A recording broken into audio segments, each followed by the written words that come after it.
a vibrant Pakistani city, where everyone contends for their livelihood, one man emerges as its beacon of hope.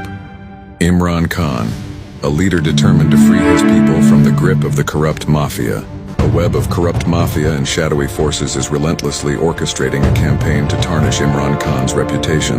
In a shocking twist of fate, Imran Khan is targeted in a brazen assassination attempt. They couldn't break his spirit. Imran Khan is free and the nation rallies behind him like never before. False charges are leveled against Imran Khan, an attempt to silence his voice and crush his spirit.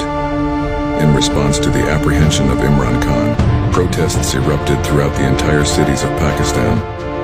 But the fight for justice comes at a cost. Violence grips the city, testing the resilience of its people.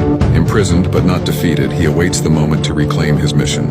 Behind the bars, he strategizes a move unbeknownst to any of his adversaries.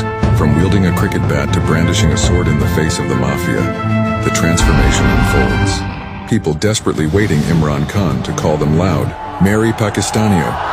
But when the truth is a threat, the powerful strike back, navigating through internal and external monsters within his party's realm. This February 2024 witnessed the rise of a leader, the fall of corruption, and the dawn of a new era. Rising Khan.